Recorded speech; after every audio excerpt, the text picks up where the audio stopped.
नमस्कार किसान भाइयों, आज आपको स्वच्छ दूध उत्पादन विषय पर जानकारी देना चाहता हूं और ये जानकारी आपके लिए बहुत महत्वपूर्ण है क्योंकि आज के समय में स्वच्छ दूध ही उत्तम दूध की श्रेणी में जाता है। क्योंकि दूध जो है वह बहुत सारी बीमारियों का कारक बन सकता है, इसलिए यदि दूध का उत्पादन स्वच्छ होगा तो आपके स्वास्थ्य को भी अच्छा है, हमारे बच्चों के स्वास्थ्य के लिए भी अच्छा है। और यदि स्वस्थ दूध उत्पादन करना है, स्वच्छ मिल्क या दूध का उत्पादन करना है तो उसके लिए पशु का स्वस्थ होना बहुत आवश्यक होता है। यदि पशु स्वस्थ होगा तो ही वह स्वच्छ मिल्क देगा, दूध देगा। तो स्वच्छ दूध के लिए पशु का स्वस्थ होना बहुत आवश्यक होता है। तो आइए सबसे पहले जानें कि पशु को हमें स्वस्थ कैसे रखना है। तो पशु के दूध में बकरियों का दूध भी आता है और हमारे गाय भैंस के दूध का भी उत्पादन होता है, क्योंकि बकरियों को हम मुख्यतः पालते हैं मांस उत्पादन के लिए, न कि दूध उत्पादन के लिए। लेकिन बकरियों से दूध का उत्पादन भी लिया जा सकता है क्योंकि बकरी का दूध बहुत ही पौष्टिक होता है, साथ ही कई बीमारियों से लड़ने की क्षमता होती है। कई बार हमने सुना है, पढ़ा है और इसका रिसर्च भी है कि डेंगू, मलेरिया, चिकनगुनिया की बीमारियों के अंदर बकरी के दूध का सेवन किया जाए तो ब्लड प्लेटलेट्स काफ़ी तेज़ी से बढ़ते हैं। प्लस साथ ही साथ जो है इसमें बीमार व्यक्ति में रोग से लड़ने की प्रतिरोधक क्षमता बढ़ जाती है। तो ये तो बहुत महत्वपूर्ण बात हो गई। इसमें एक चीज़ और रहती है कि बकरी के दूध में कई बार हमको हीक सी आती है कि थोड़ी देर जैसे बकरी का दूध हम निकालते हैं उसके अंदर हमें स्मेल सी आने लगती है और हमें लगता है कि ये जो है बकरी का दूध ये पीने योग्य नहीं रह गया है। तो अगर आपको बकरी का दूध पीने योग्य रखना है तो किसान भाइयों, हमको बकरी और बकरे को बिल्कुल अलग रखना है। जिन बकरियों से हम दूध ले रहे हैं उसकी नज़र में कोई बकरा न रहे तो आप बकरी से वो दूध उत्पादन ले सकते हैं जिसमें स्मेल आपको कम से कम आएगी। उतनी स्मेल नहीं आएगी जितनी स्मेल यदि बकरा और बकरी साथ में रहेंगे तो आएगी।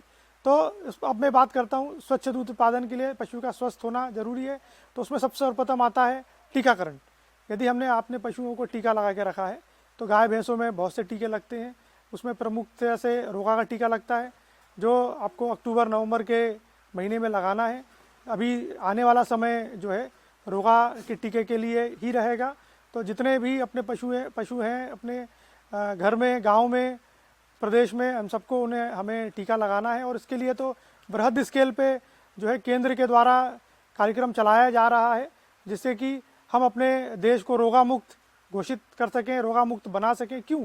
क्योंकि हमारा जो दूध है, जिस तरीके से हमारे अनाज के अंदर कीटनाशकों की मात्रा जो है वो इतनी ज़्यादा है कि कई बार हमारा कई तरह का अनाज जो है जैसे चावल है, गेहूँ है, दालें हैं, ये कई बार कई देशों में हम निर्यात नहीं कर पाते। क्यों? क्योंकि हमारे देश के अंदर हम बहुत सारी कीटनाशकों का प्रयोग करते हैं।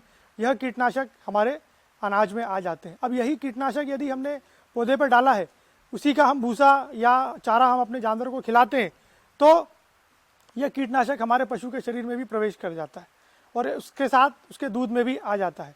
और दूसरा कि रोगा अगर है हमारे देश में तो रोगा के विषाणु भी दूध में निकलते हैं। तो कई देश जो है इसके कारण अपने यहाँ का उत्पादन हमारे देश का उत्पादन अपने देश में नहीं लेते हैं। हमारा अनाज भी फेल हो जाता है और हमारा दूध का भी उत्पाद जो है कई देशों में नहीं जाता।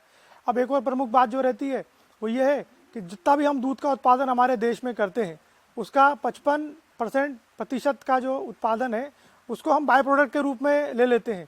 यानी मिठाइयाँ और घी, बटर, आइसक्रीम, इस तरह के उत्पाद बनाने में हमारा 55% तक दूध जो है वो इस्तेमाल हो जाता है।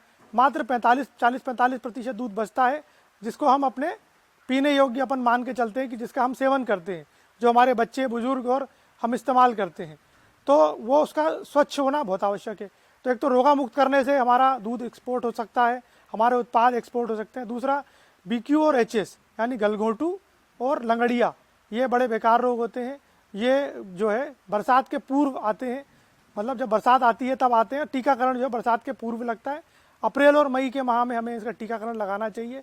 बकरियों में आपको रोगा के अलावा PPR और ET का टीका लगाना पड़ेगा जिससे कि पशु अंदर से स्वस्थ रहे, जिससे कि उसका दूध जो है स्वच्छ रहे। दूसरा कि थन की स्वच्छता बहुत आवश्यक होती है। अगर स्वच्छ दूध का उत्पादन करना है तो पशु के थन का स्वच्छ होना बहुत आवश्यक है। तो इसके लिए जैसे किसान भाई दूध निकासी के पूर्व क्या करते हैं, थन को पानी से धोते हैं, साफ़ पानी से धोते हैं। उसके बजाय हमें थन को जो है पोटेशियम परमैंगनेट के पानी से धोना है। यदि आप थन को, बकरी के हो चाहे गाय भैंस के हो, हमें जो है एक चुटकी जो है पोटेशियम परमैंगनेट पानी में लेना है। उससे पानी हल्का सा बैंगनी कलर का हो जाएगा, हल्का, बिल्कुल हल्का लेना है। उसके बाद उस पानी से हम जो है थन धोएंगे। जो थन धोने वाला आदमी रहेगा उसके हाथ पे भी ये पानी लगेगा, इससे उसके हाथ भी जो है वो रोगाणु मुक्त हो जाएंगे। उसके पश्चात आप आराम से दूध धोइए। दूध धोने का समय जो है किसान भाइयों 7 मिनट का होता है। गाय भैंस में जो है 7 मिनट का समय है।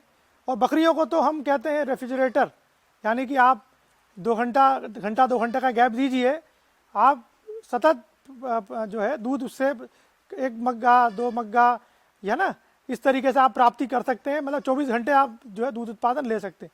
तो आपको जो है इसको पोटेशियम परमैंगनेट से धोने के पश्चात दूध निकासी के बाद फिर से पोटेशियम परमैंगनेट से धोना है। प्लस आपको जानवरों को जो है 2 से 3 मिनट तक ज़मीन पे बैठने नहीं देना है, कारण कि थन जो है चलायमान होते हैं, इसमें हवा खींचने की क्षमता रहती है, तो ये ज़मीन में से गंदगी खींच लेंगे।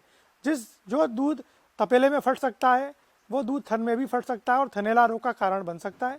यदि हम पोटेशियम परमैंगनेट का इस्तेमाल करते हैं तो इस तरीके की जो है समस्या आपके सामने उत्पन्न नहीं होगी। तो किसान भाइयों, स्वच्छ दूध उत्पादन आज की डिमांड है, और जिस तरीके से पॉपुलेशन बढ़ रही है और जानवरों की संख्या कम हो रही है, दिन पे दिन दूध के दाम भी बढ़ रहे हैं। दूध उत्पादन के लिए पशुपालन एक बहुत अच्छा व्यवसाय साबित होगा। आप इसको करें और इससे अच्छा दूध उत्पादन लें। धन्यवाद।